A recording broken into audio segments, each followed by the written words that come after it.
Hola a todos. En esta oportunidad quiero compartir con ustedes los lineamientos técnicos para el control y la prevención de la rabia.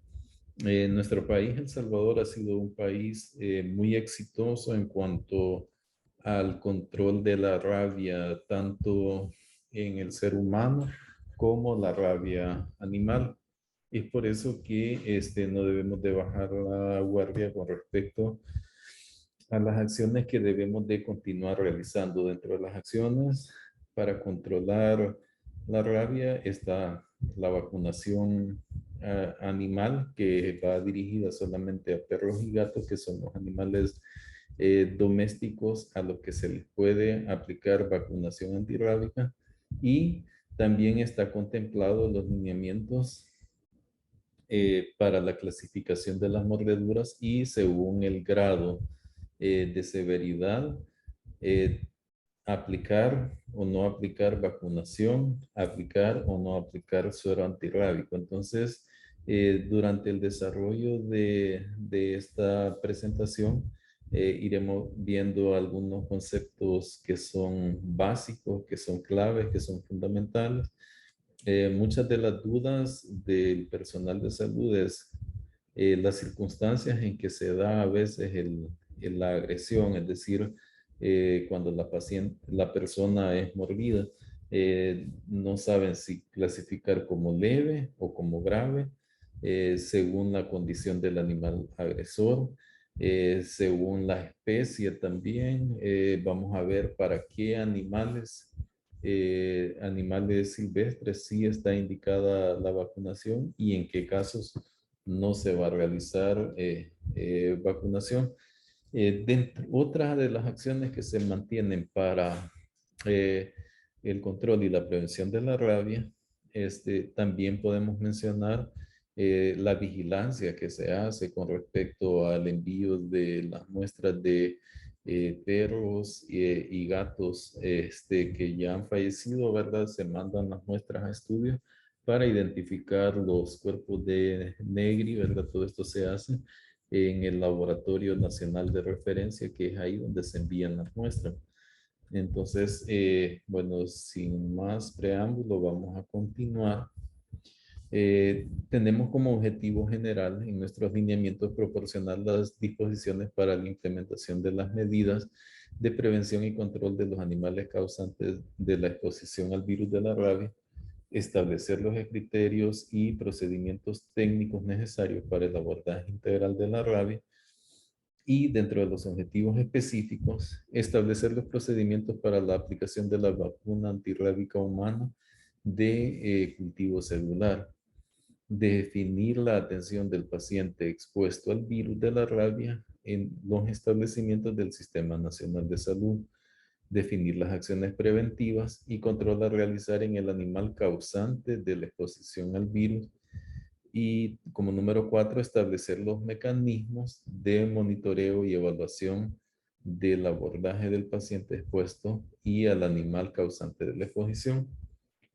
Realizar el seguimiento continuo y sistemático para la vigilancia epidemiológica de la rabia mediante el proceso de notificación, recolección y análisis de los datos con el fin de generar información oportuna, válida y confiable para la toma de decisiones frente a la prevención y eliminación de este evento en el país.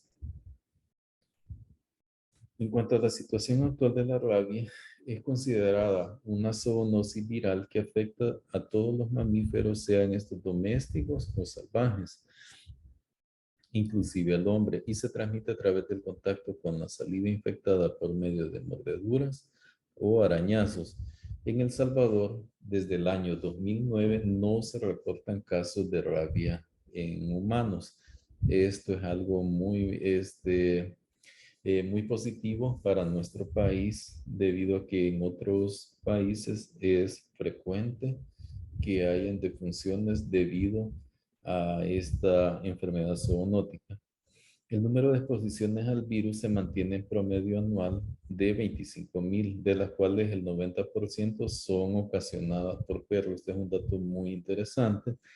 Debido a que es la principal causa de consulta, ¿verdad? En nuestros establecimientos de salud, el animal agresor está como antecedente porque fue un perro, ya sea de la misma vivienda donde vive la persona agredida o mientras que cruzaba la calle o iba de camino hacia otro lugar. Dentro de las definiciones de caso, para efectos de los presentes lineamientos técnicos se deben utilizar las siguientes definiciones.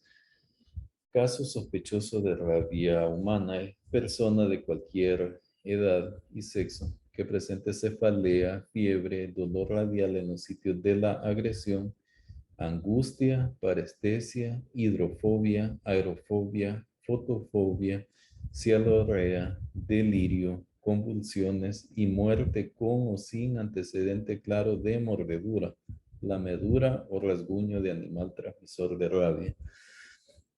Dado que el periodo de incubación puede ser muy prolongado, una persona puede presentar esta sintomatología y ni tan siquiera recordar de que en algún momento fue agredido por un animal transmisor de rabia. Pudo haber sido la mascota de la casa o el vecino y quizás no le tomó la debida importancia y nunca consultó. Un caso confirmado de rabia es un caso sospechoso en cuyo tejido cerebral o folículo piloso se observan los corpúsculos de Negri, los cuales son patognomónicos de la rabia, utilizando la técnica de inmunofluorescencia y pruebas biológicas. El caso sospechoso de rabia en perro y gato es animal de cualquier edad que presenta excitación, agresividad o retraimiento, conducta anormal, ladrido sin motivo, cambios de tono de ladrido o maullido, incoordinación de movimientos, hipersensibilidad a la luz, hidrofobia, caída de la mandíbula, desorientación, parálisis progresiva, dilatación pupilar, apetito extravagante, puede haber excitación genital, salivación, dificultad a la deglución, postración y muerte. El agente infeccioso, la rabia es una enfermedad aguda infecciosa del sistema nervioso central ocasionado por un virus cuyo genoma es ARN monocatenario del género Lyssavirus y de la familia Rhabdoviridae, que causa encefalitis aguda con una letalidad del 100%. Esto es muy importante, ¿verdad? La enfermedad pues es prácticamente incurable. Se encuentra en la saliva de los animales infectados y se inocula al hombre a través de mordeduras, arañazo o lamedura. El trastorno muestra sus formas encefalítica y paralítica y suele culminar con la muerte. El reservorio del virus de la rabia son los cánidos salvajes y domésticos, entre ellos perros, gatos, zorros, coyotes, lobos, chacales, también las mofetas, los mapaches, mangostas y otros mamíferos mordedores. En los países en desarrollo es el perro que sigue siendo el reservorio principal. Rara vez contraen la infección algunos mamíferos como conejos, zarigüeyas, las ardillas de diversos tipos, incluidas las listadas, las ratas y ratones. Con esto último es una pregunta muy frecuente, ¿verdad? Si una mordedura por rata o ratón, ¿es necesario iniciar esquema? Pues la respuesta es no. No es necesario iniciar ya que ellos más que todo son portadores del virus, pero en una forma paralítica. El periodo de incubación por lo general es de 3 a 8 semanas y rara vez es de solo 9 días o hasta 7 años. Entonces, lo que depende de la magnitud de la herida, el sitio de la laceración en relación con la cantidad de fibras nerviosas y la distancia del encéfalo, la cantidad y cepa de virus introducidos, la protección conferida por la ropa y otros factores. Todo esto influye para determinar pues, la gravedad con la que pueda causar la enfermedad. Y también es muy importante de que el sitio de inervación, es decir, de eso depende la clasificación como leve o grave de las mordeduras, ¿verdad? ¿Qué tan inervado está en esa parte? Como por ejemplo las manos, las fosas polipias, los pies, cabeza o cara. Esos son los lugares donde hay bastante inervación y el virus puede llegar más rápidamente al sistema nervioso central. El periodo de transmisibilidad de los perros y gatos, que son los únicos en los que se conocen, generalmente es de 3 a 7 días antes de que comiencen los signos clínicos y durante todo el curso de la enfermedad. Entonces, por eso es que los únicos animales a los cuales se les va a indicar observación posterior a una agresión son los perros y gatos y este periodo es de 10 días. Las manifestaciones clínicas, las personas pueden presentar cefalea, fiebre, dolor radial en los sitios de agresión, angustia, parestesia en herida, hidrofobia, aerofobia, fotofobia, parálisis, puede haber cialorrea, deshidratación, delirio y convulsiones. Bueno, y en esta gráfica o en esta lámina se puede observar los periodos clínicos de la rabia en humanos. El de incubación de 1 a 3 meses. El prodrómico, es decir, que ya tiene los síntomas de 2 a 7 días. Ese mismo periodo puede durar también el periodo de excitación, es decir, el neurológico agudo. Y finalmente hay una etapa o periodo paralítico que es de 1 a 2 días. La enfermedad evoluciona hasta el aparecimiento de paresia o parálisis con espasmos de los músculos de la deglución, lo que provoca miedo al agua, conocido como hidrofobia. Después surgen delirio y convulsiones. Sin intervención médica, la enfermedad suele durar de 2 a 6 días o un poco más y a menudo la muerte sobreviene a consecuencia de parálisis respiratoria. El diagnóstico corrobora por tinción específica, decíamos a través de los corpúsculos de Negri, o en sistemas de cultivo celular. Y aquí una gráfica de cómo se da, ¿verdad? La inoculación del virus a través de la mordedura, la replicación viral en el músculo. El virus ingresa al sistema nervioso central y puede darse un ascenso pasivo por las fibras sensoriales, ¿verdad? La replicación en los ganglios también se puede dar. Hay un ascenso rápido por la médula espinal, la infección de la médula espinal, tronco encefálico, cerebelo y otras estructuras cerebrales. Y finalmente la infección descendente por el sistema nervioso, que serían los ojos, glándulas salivales, piel y otros órganos. Bien, esta es una de las principales preguntas, la clasificación de la lesión producida por el animal, ¿verdad? Es decir, la mordedura, ¿verdad? Tenemos una categoría 1 que la exposición es tocar o alimentar a animales o ser lamido por ellos, pero en zonas con piel intacta, es decir, que no sea en mucosas. El animal es observable. Si es observable, la clasificación es leve. Si no es observable, también la clasificación es leve. Y la única indicación es lavar la superficie cutánea expuesta, no amerita vacuna ni suero antirrábico. En la categoría 2 están las mordidas en piel no cubierta, pequeños arañazos o abrasiones sin sangrados. El animal es observable, sí, la clasificación es leve, se vacuna, se hace la vacunación, lavar la vacuna, no vacuna antirrábica y no suero antirrábico, ¿verdad? Si, si el animal no es observable, sería la clasificación grave, lavar la herida, vacuna y suero antirrábico. Una o varias mordeduras o arañazos transdérmicos, contaminación de membranas mucosas o piel lesionada por la medura de animales, perro y gato.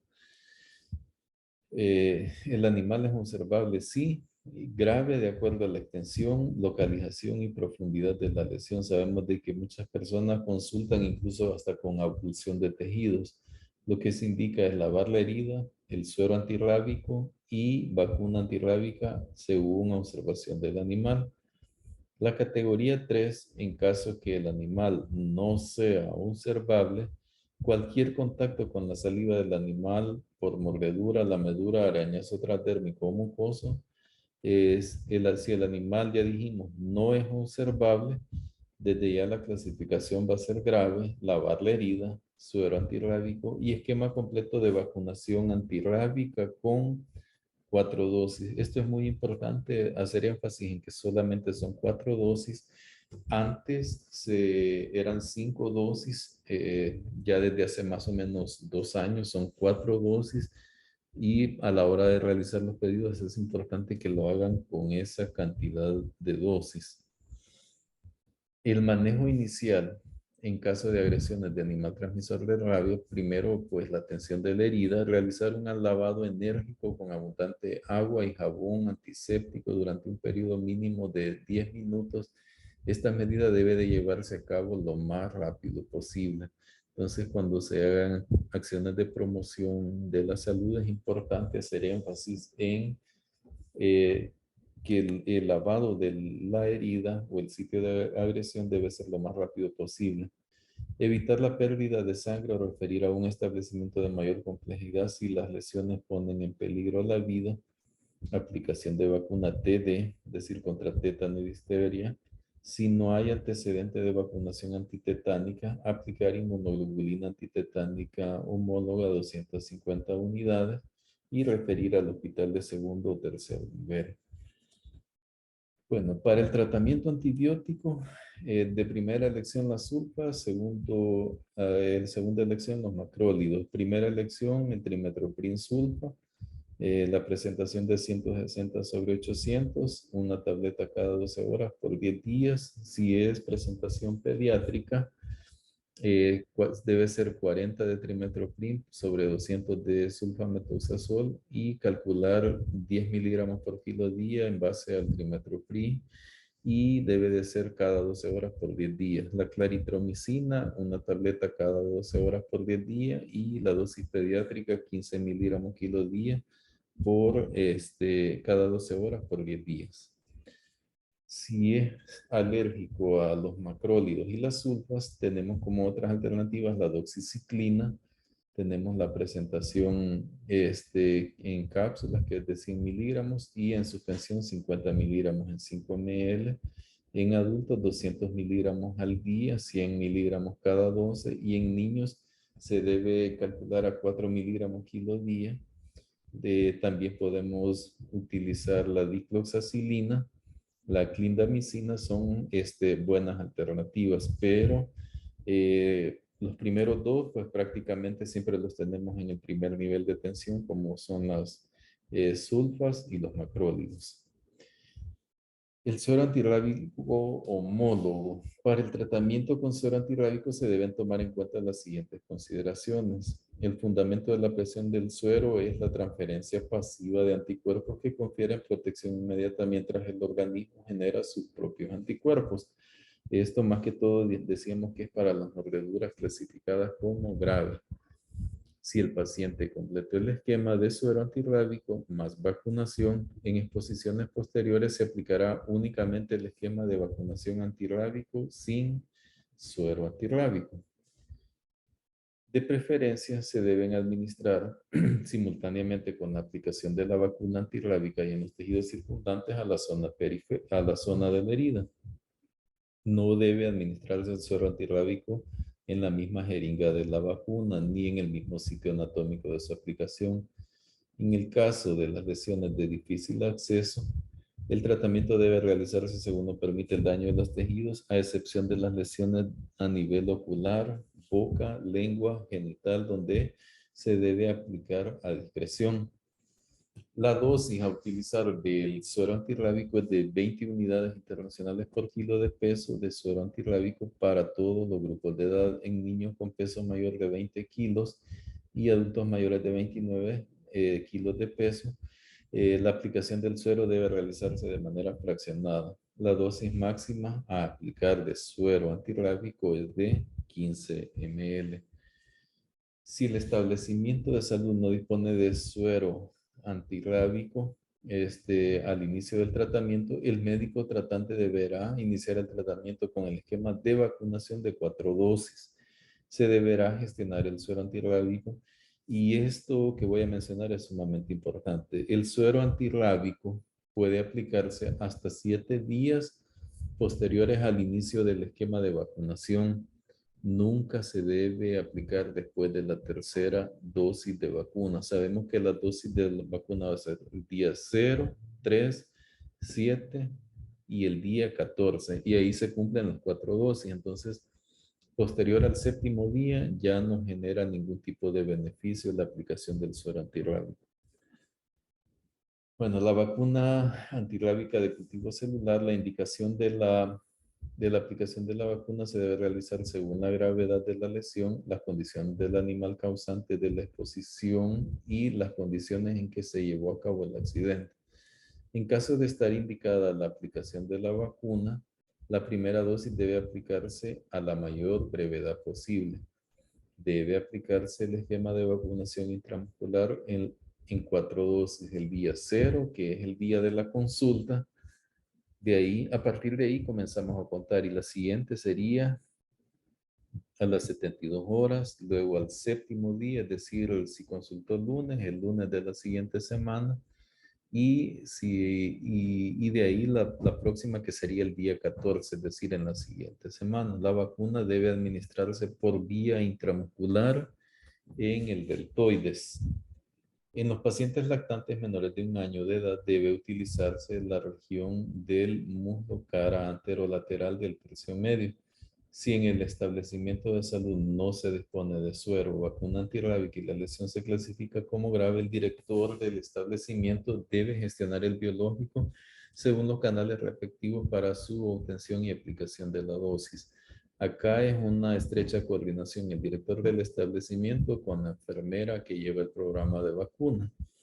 En caso que el animal causante de la exposición esté sano, a los 10 días de ocurrido el accidente, se suspende la vacunación de la aplicación de la vacuna, es decir, ya no pondríamos la dosis del día 14. Se suspende la aplicación de la vacuna por el médico tratante y se da el caso como tratamiento terminado. Esto es muy importante, ¿verdad? En los casos en los cuales se conoce el animal agresor, se sabe que está vacunado y que si durante esos 10 días no hubo ningún cambio en el comportamiento del animal agresor, ya no es necesario aplicar la dosis del día 14. Algunas consideraciones generales. No se consideran de riesgo las mordeduras por roedores debido a que ellos presentan la enfermedad en su forma paralítica, lo que reduce aún más la posibilidad de transmisión, excepto en circunstancias especiales como mordeduras de animales de laboratorio inoculados con el virus, que sabemos que eso no se da acá. Pero sí es muy importante hacer énfasis en esto. Muchos me han llamado, me preguntan si posterior a la mordedura de un ratón, rata o conejo es necesario indicar vacunación, pues la respuesta es no. Bueno, el manejo de nuevas exposiciones, sabemos de que estamos expuestos a que otra vez nos pueda volver a agredir, ya sea el mismo animal u otro animal, y menciona ahí los tipos de eventos, ¿verdad? Si es menor de 5 años antes de la exposición actual y el esquema es completo, se administrará una dosis el día 0 y otra dosis el día 3. En este caso, no hay necesidad de administrar nuevamente el suero antirrábico. El suero antirrábico prácticamente solamente una vez en la vida que lo vamos a aplicar. La vacuna administrada después de 5 años o el tratamiento es incompleto, se administrará esquema completo los días 0, 3, 7 y 14. Se indicará suero antirrábico si la lesión se clasifica como grave. Y vamos a ver estos otros ejemplos. El esquema de vacunación en caso de abandono, si es la primera dosis, completar las otras 3 dosis. Si es la segunda dosis, completar la tercera y cuarta. Y tercera dosis, completar cuarta dosis. Bueno, como toda aplicación de biológicos, hay algunos efectos adversos del suero y la vacuna, ¿verdad? Las reacciones del suero antirrábico humano están locales o sistémicas leves, dolor, Las locales serían dolor y rigidez muscular en el sitio de aplicación, sistémica, urticaria, angioedema y síntomas generales como cefalea, mareo, fatiga y eritrocituria. Sobredosis no se conoce. De vacuna cultivo celular, reacciones locales y benignas, dolores, eritemas, prurito e induración en el lugar de la inyección. Reacciones generales, fiebre moderada, escalofríos, malestar, astenia, cefalea, mareos, artralgias, mialgias, trastornos gastrointestinales como náuseas, dolor abdominal y excepcionalmente reacciones anafilactoides como urticaria y erupción.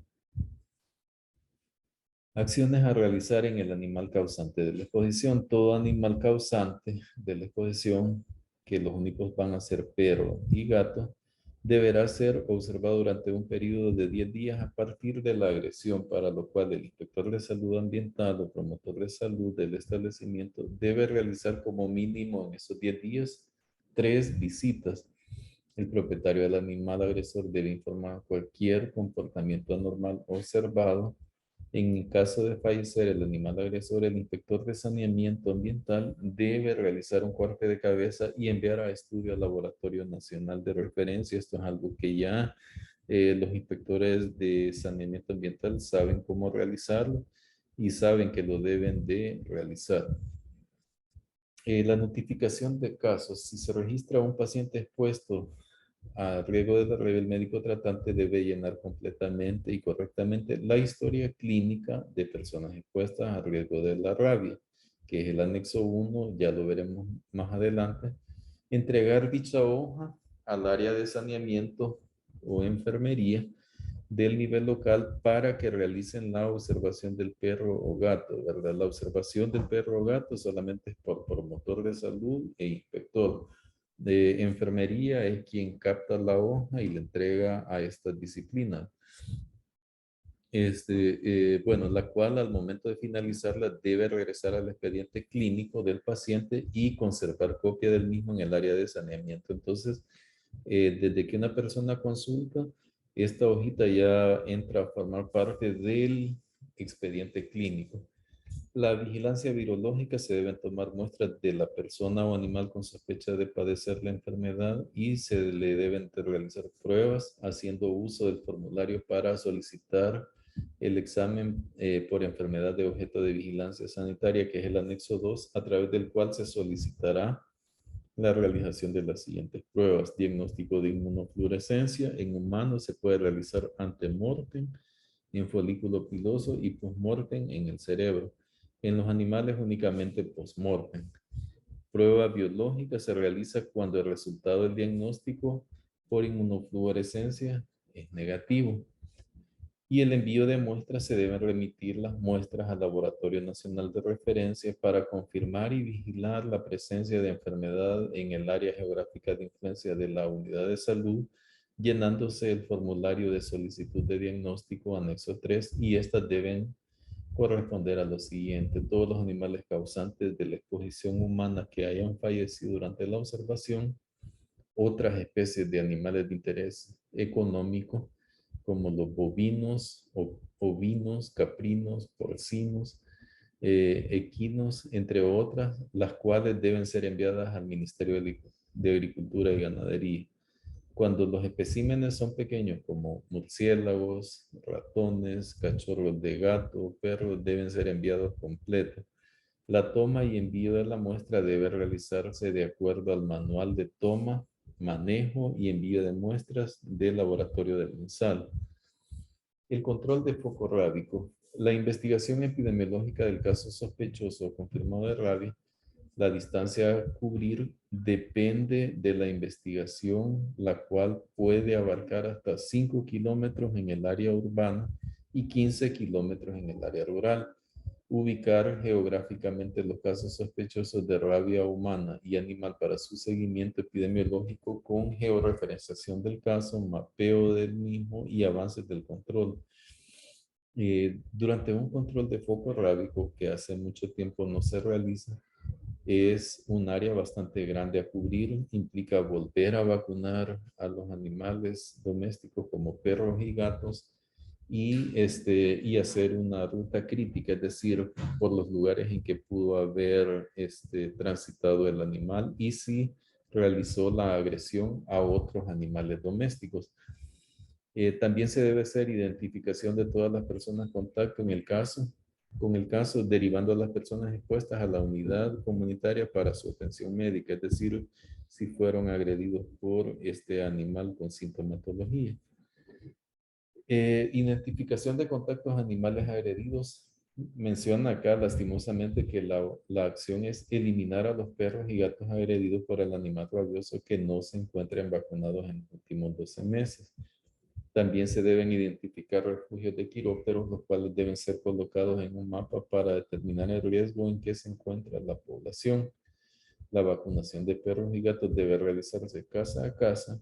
Vacunar el 100% de perros y gatos presentes en el área focal y perifocal donde se registró el caso en una extensión que puede abarcar hasta 5 kilómetros en área urbana y 15 en el área rural. En cuanto a la educación para la salud, promover en la población la consulta oportuna en las unidades comunitarias ante el caso de exposición al virus, es decir, una agresión. En caso de exposición por murciélagos, se debe incentivar el uso de las mallas protectoras, ventanas u otros agujeros para evitar la entrada de estos a la vivienda. Informar al público que la rabia es un problema de salud pública y el riesgo que presentan los perros y gatos no vacunados y otros animales en la transmisión de la rabia humana y la tenencia responsable de los animales. Se debe elaborar plan de seguimiento al caso, el cual se desarrollará durante 3 meses. Debe incluir fortalecimiento del abordaje del paciente expuesto al virus de la rabia, vigilancia epidemiológica, educación a la población sobre las medidas preventivas y control de la rabia y coordinación interinstitucional. Bien, dicho esto, pasamos a algunos de los anexos. Esta es la hoja que mencioné durante la presentación, es el anexo 1, la historia clínica de personas expuestas al virus, la cual debe ser adecuadamente llenada con letra legible, incluyendo la mayor cantidad de variantes posibles como establecimiento, fecha, semana epidemiológica, expediente, el nombre, edad y sexo del paciente, la ocupación, el nombre del responsable en caso de ser menor de edad, dirección, todo esto sirve mucho para la persona que realizará la observación del animal. Vamos a preguntar si el animal estaba vacunado contra la rabia, fecha de la agresión y fecha de la consulta. Hay personas que no llegan el mismo día a consultar, pasan 2 o 3 días posteriores y entonces llegan a consultar. El lugar donde ocurrió la agresión, domicilio, vía pública.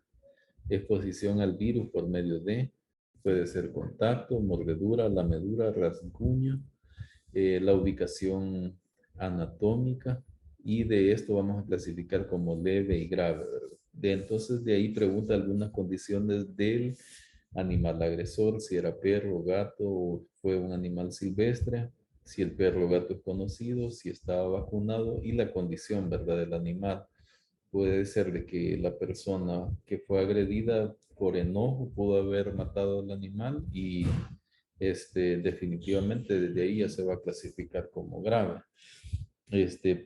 También si era un callejero, un perro que no se sabe o que está desaparecido, si ha mordido a otros animales, todas esas variables deben de ser llenadas el día de la consulta. Y la hojita tiene un anverso y un reverso. En el reverso está el esquema que se le indica, el nombre del médico tratante, la firma. Y en caso de complicación postvacunal, pues ahí aparece, ¿verdad? Del área de saneamiento, vamos a ver el responsable de la observación. Vemos que en la siguiente hojita está los días enumerados del 1 al 10, la fecha de la observación. Decíamos que como mínimo deben de ser 3 visitas a la vivienda, la fecha de inicio de la observación y la fecha de finalización. La fecha del inicio y la fecha de finalización deben de ser compatibles con los días, el día en que se dio la agresión.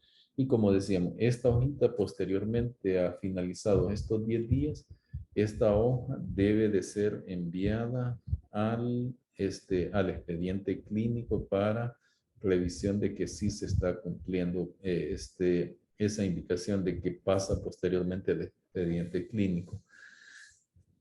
Bien, dentro de las indicaciones, pues está hacer un pedido de la forma más correcta para la solicitud de la vacuna antirrábica y el suero. Aquí van los datos que pide esta hojita, aparte de la hoja de pedido, el nombre del paciente, la edad, el peso en kilos, la dirección, fecha de la mordedura, fecha de inicio de la vacunación antirrábica, el sitio anatómico, la profundidad de la herida y el tipo de lesión, ¿verdad? Que si es leve o grave, ¿verdad? La clase del animal mordedor, la especie, ¿verdad? Perro, gato, murciélago u otro animal silvestre, la condición del animal, ¿verdad? Si está muerto, si está desconocido, si es conocido, vacunado. Y al final vamos a poner el número de frascos de vacuna y el número de frascos de suero antirrábico. Entonces, prácticamente eso sería las acciones que tenemos que realizar. Ahí parte de la bibliografía utilizada y definitivamente la rabia es una enfermedad 100% prevenible. Hemos tenido casos o situaciones de personas que han sido mordidas por animales transmisores de rabia y que se les ha confirmado la rabia, pero la efectividad tanto de la vacuna como del suero es muy alta para prevenir estos casos de rabia en humanos. Solamente es mi aporte y muchísimas gracias.